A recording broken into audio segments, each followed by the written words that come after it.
This is Kural Media, your trusted source for global news. இது குரல் media செய்திகள்.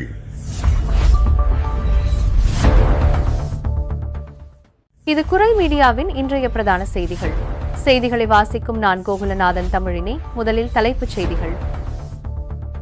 France mayor தேர்தலில் வெளிநாடுகளின் குறுக்கீடு பாலஸ்தீனத்திற்கு ஆதரவளிப்பதால் தங்களை குறிவைப்பதாக வேட்பாளர்கள் பகிரங்க குற்றச்சாட்டு. போர் இன்னும் சில வாரங்களுக்கு தொடரும். ஈரானின் புதிய உச்ச தலைவருக்கு பிரான்சுக்கான இஸ்ரேலிய தூதர் மரண எச்சரிக்கை. பிரான்சில் ஏப்ரல் 1 முதல் பணவீக்கத்தை கருத்தில் கொண்டு அதிகரிக்கும் குடும்ப உதவித்தொகை கொடுப்பனவுகள். கச்சா எண்ணெய் விலை உயர்வு குறித்து பிரான்ஸ் முன்முயற்சியால் G7 எரிசக்தி அமைச்சர்கள் அவசர கூட்டம். பிரான்சில் மாபியா தலைவனை சிறையிலிருந்து தப்பிக்க வைக்கும் சதி திட்டம் முறியடிப்பு. சதி திட்டத்தில் ஈடுபட்ட 4 பேர் மற்றும் வழக்கறிஞர் கைது. மத்திய கிழக்கு போர் குறித்து பிரான்ஸ் பிரதமர் செபாஸ்டியன் லுகோர்னோ தலைமையில் இன்று அவசர ஆலோசனை கூட்டம். பாரிஸ் சொகுசு ஹோட்டலில் துணிகர கொள்ளை, கூரை வழியாக நுழைந்த திருடர்கள், 80,000 யூரோ பொருட்கள் திருட்டு. மத்திய கிழக்கு போரால் தொடரும் மீட்பு பணி. இதுவரை சுமார் 20,000 பிரெஞ்சு குடிமக்கள் பாதுகாப்பாக தாய்நாடு திரும்பியதாக அறிவிப்பு. தொடர்வன விரிவான செய்திகள். பிரான்சில் உள்ளாட்சி தேர்தல் நடைபெற உள்ள நிலையில் இதில் வெளிநாடுகளின் சட்டவிரோத குறுக்கீடு இருப்பதாக பிரான்ஸ் அரசு மற்றும் பாதுகாப்பு முகமைகள் தகவலை வெளியிட்டுள்ளன. குறிப்பாக முக்கிய நகரங்களான மார்செய் மற்றும் டுலூஸ் ஆகிய பகுதிகளில் மேயர் பதவிக்கு போட்டியிடும் நாடாளுமன்ற உறுப்பினர்களான செபாஸ்டியன் டெலோகு மற்றும் பிரான்சுவா பிகெமால் ஆகியோருக்கு எதிராக திட்டமிட்ட பொய் பிரச்சாரங்களை வெளிநாடுகள் கட்டவிழ்த்து விட்டுள்ளதாக பாதுகாப்பு அமைப்புகள் எச்சரித்துள்ளன. இந்த நாசவேலையின் பின்னணியில் எந்த நாடு உள்ளது என்பதை கண்டறிய விசாரணை முடுக்கிவிடப்பட்டுள்ளது. இந்நிலையில் தன் மீதான அவதூறு பிரச்சாரங்களுக்கு எதிராக மார்செய் நகர அரசு வழக்கறிஞர்களிடம் செபாஸ்டியன் டெலோகு முறைப்படி புகார் அளித்துள்ளார். மேலும் பாலஸ்தீனத்திற்கு ஆதரவாக தான் தொடர்ந்து குரல் கொடுத்து வருவதாலேயே இஸ்ரேல் மற்றும் அமெரிக்காவால் தான் திட்டமிட்டு குறிவைக்கப்படுவதாக அவர் பகிரங்கமாக குற்றம் சாட்டியுள்ளார்.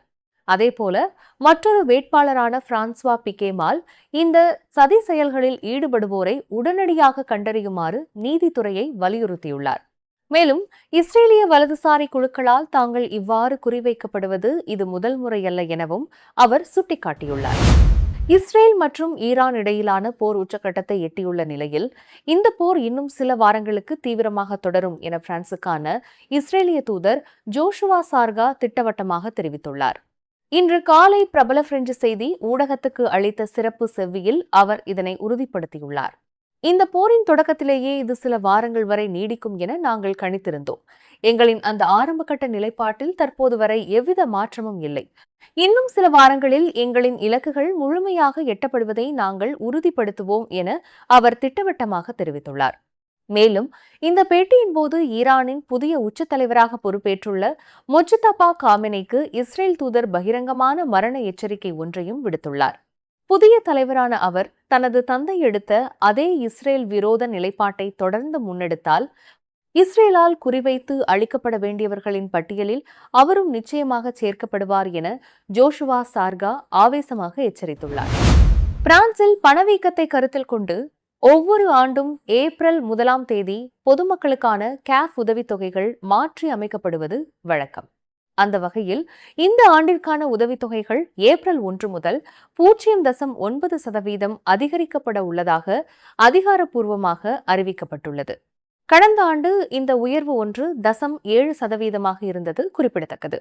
இதன்படி ஏப்ரல் 1 முதல் அடுத்த ஆண்டு மார்ச் 31 வரை அமலில் இருக்கும் திருத்தப்பட்ட புதிய RSA உதவித்தொகை திரையில் காட்டப்பட்டுள்ளவாறு வழங்கப்பட உள்ளது.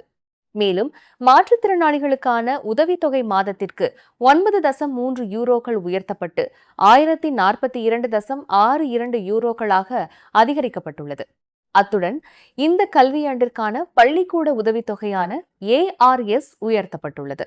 இதன்படி 6 முதல் 10 வயது வரையிலான குழந்தைகளுக்கு 427.29 யூரோக்களும், 11 முதல் 14 வயதுடைய மாணவர்களுக்கு 450.87 யூரோக்களும், 15 முதல் 18 வயதுடைய இளைஞர்களுக்கு 466.49 யூரோக்களும் வழங்கப்படும் என அரசு அறிவித்துள்ளது. சர்வதேச சந்தையில் கருப்பு தங்கம் என அழைக்கப்படும் கச்சா எண்ணெயின் விலை வரலாறு காணாத வகையில் கிடுகிடுவென உயர்ந்து வரும் நிலையில் பிரான்சின் முன்முயற்சியால் இன்று காலை G7 நாடுகளின் எரிசக்தி துறை அமைச்சர்களின் முக்கிய சந்திப்பு நடைபெற்றது. இதனைத் தொடர்ந்து சர்வதேச ஆற்றல் முகமையானது தனது உறுப்பு நாடுகளின் அரசுகளுக்கு இன்று அவசர கூட்டத்திற்கான அழைப்பை விடுத்துள்ளது. கச்சா எண்ணெய் விலை உயர்வதை கட்டுப்படுத்தவும் உறுப்பு நாடுகளிடம் உள்ள மூலோபாய அவசர கையிருப்புகளை பயன்படுத்துவதற்கான சாத்தியக்கூறுகளை மதிப்பிடவுமே இந்த அவசர கூட்டம் கூட்டப்பட்டுள்ளதாக அதன் நிர்வாக இயக்குநர் பாத்திகி புரோல் அறிவித்துள்ளார். தற்போதைய எரிசக்தி விநியோக பாதுகாப்பு மற்றும் சர்வதேச சந்தை நிலவரங்களை மதிப்பிடுவதற்கும் அவசர கையிருப்புகளை சந்தையில் வெளியிட வேண்டுமா என்பது குறித்து உறுப்பு நாடுகள் சரியான முடிவெடுப்பதற்கும் இந்த சந்திப்பு பெரிதும் வழிகாட்டும் என அவர் தனது அறிக்கையில் குறிப்பிட்டுள்ளார். பிரான்சின் குற்றவியல் அமைப்புகளை ஒடுக்கும் நோக்கில் போதைப்பொருள் கடத்தலுக்கு எதிராக ஆக்டோபஸ் என்ற பெயரில் நடத்தப்பட்ட மாபெரும் அதிரடி வேட்டையில் டிஜே மாஃபியா குற்றக்கும்பலின் முக்கிய நிர்வாகியான கேப்ரியல் மற்றும் அவரது வழக்கறிஞர் ஆகியோர் கைது செய்யப்பட்டுள்ளனர். இவர்களுடன் கேப்ரியலின் தப்பியோடும் திட்டத்திற்கு மூளையாக செயல்பட்ட மேலும் 4 சந்தேக நபர்களை மார்சை நீதித்துறை காவல்துறையினர் கடந்த திங்கட்கிழமை அதிரடியாக கைது செய்துள்ளனர்.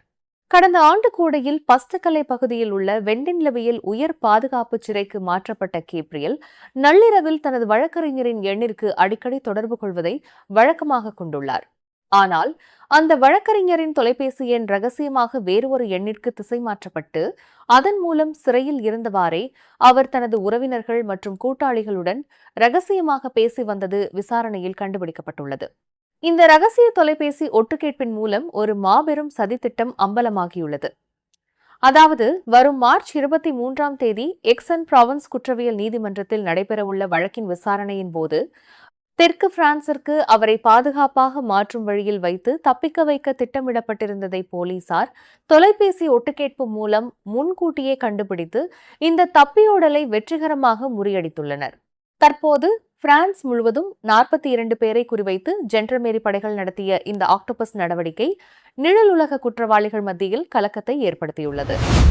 மத்திய கிழக்கில் கடந்த 2 வாரங்களாக தொடர்ந்து வரும் போர் பதற்றத்தை அடுத்து பிரான்ஸ் பிரதமர் செபாஸ்தியன் லுகோர்னு இன்று பிற்பகல் 3 மணிக்கு முக்கிய அரசியல் கட்சி தலைவர்கள், அமைச்சர்கள் மற்றும் உயர்மட்ட ராணுவ அதிகாரிகளுடன் அவசர ஆலோசனை கூட்டத்தை நடத்துகிறார். இந்த பிராந்தியத்தில் நிலவும் பாதுகாப்பு அச்சுறுத்தல்கள் மற்றும் அங்கு பணியில் ஈடுபடுத்தப்பட்டுள்ள பிரெஞ்சு ராணுவத்தின் அடுத்த கட்ட நடவடிக்கைகள் குறித்து இந்த உயர்மட்ட கூட்டத்தில் விரிவாக விவாதிக்கப்பட உள்ளது.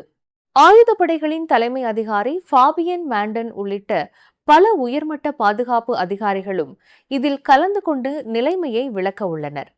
மிகவும் ரகசியமான ராணுவ தகவல்கள் பகிரப்பட உள்ளதால் கூட்டத்தில் பங்கேற்கும் அரசியல் கட்சி பிரதிநிதிகள் கூட்டறைக்குள் செல்லும் முன் தங்களது செல்போன்களை பாதுகாப்பிற்காக வெளியே ஒப்படைக்க வேண்டும் என கடுமையான உத்தரவு பிறப்பிக்கப்பட்டுள்ளது.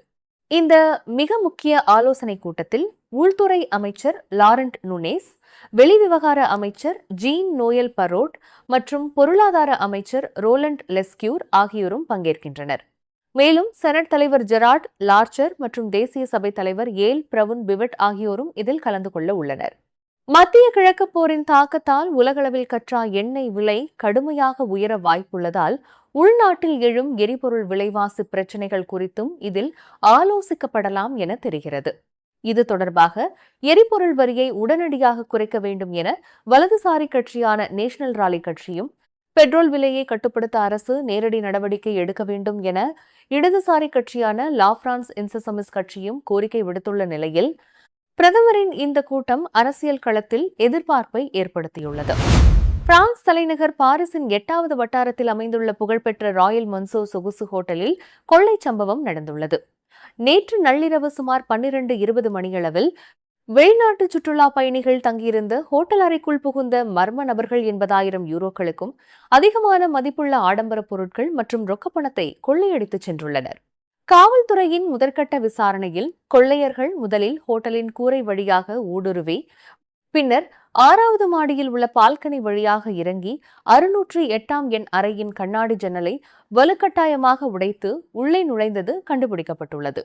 அங்கு தங்கியிருந்த சுற்றுலா பயணிகளிடமிருந்து 41,000 யூரோக்கள் மதிப்புள்ள விலையுயர்ந்த ஹெர்மெஸ் பிராண்ட் கைப்பை, தலா 20,000 யூரோக்கள் மதிப்புள்ள 2 ரோலெக்ஸ் கடிகாரங்கள் மற்றும் 3,000 யூரோக்கள் ரொக்கப்பணம் ஆகியவற்றை திருடர்கள் அள்ளிச் சென்றுள்ளனர். தற்போது சுற்றுலா பயணிகள் அளித்த புகாரின் பேரில் பாரிஸின் முதல் நீதித்துறை காவல் மாவட்டம் இந்த வழக்கை விசாரித்து வருகிறது. அமெரிக்கா, இஸ்ரேல் மற்றும் ஈரான் இடையே கடந்த பிப்ரவரி 28 வெடித்த தீவிரமான போர் காரணமாக மத்திய கிழக்கு பகுதிகளில் வரலாறு காணாத பதற்றம் நிலவி வருகிறது. போர் தொடங்கிய காலகட்டத்தில் வளைகுடா மற்றும் மத்திய கிழக்கு நாடுகளில் சுமார் 4 லட்சம் பிரெஞ்சு குடிமக்கள் வசித்து வந்தனர் அல்லது பயணம் மேற்கொண்டிருந்தனர். இந்நிலையில் அங்கு சிக்கி தவித்தவர்களில் இதுவரை கிட்டத்தட்ட 20,000 பேர் பத்திரமாக பிரான்சிற்கு திருப்பி அழைத்து வரப்பட்டுள்ளதாக அரசாங்க செய்தி தொடர்பாளர் மடட் பிரீஜியன் இன்று அதிகாரப்பூர்வமாக தெரிவித்துள்ளார். அமைச்சரவை கூட்டத்திற்கு பிறகு செய்தியாளர்களிடம் பேசிய அவர், பிரான்ஸ் அரசு பிரத்யேகமாக ஏற்பாடு செய்த சிறப்பு பட்டய விமானங்கள் மூலமாக 2,000 குடிமக்களும் அரசின் அவசர கோரிக்கையை ஏற்று மீண்டும் இயக்கப்பட்ட வணிக ரீதியான விமானங்கள் மூலமாக 17,000 பேரும் தாய்நாடு திரும்பியுள்ளதாக விளக்கினார். மீட்பு பணிகள் தொடர்ந்து முழுவீச்சில் நடைபெற்று வருவதாக குறிப்பிட்ட பிரான்ஸ் வெளியுறவுத்துறை அமைச்சர் ஜீன் நோயல் பர்ரோட் நேற்றைய தினம் ஊடகம் ஒன்றுக்கு அளித்த பேட்டியில், இந்த வார இறுதிக்குள் கூடுதலாக 9 சிறப்பு விமானங்கள் மத்திய கிழக்கு நாடுகளுக்கு இயக்கப்பட உள்ளதாக தெரிவித்துள்ளார். மேலும் இந்த வாரம் அங்கிருந்து புறப்படும் வணிக விமானங்களில் பிரான்ஸ் திரும்ப விரும்பும் பிரெஞ்சு மக்களுக்காக பிரத்யேகமாக 30,000 இருக்கைகள் ஒதுக்கப்பட்டுள்ளதாகவும் அவர் குறிப்பிட்டுள்ளார். நீங்கள் இதுவரை கேட்டது குரல் மீடியாவின் பிரதான செய்திகள். மேலும் இதுபோன்ற செய்திகளை அறிய குரல் மீடியாவை சப்ஸ்கிரைப் செய்யுங்கள்.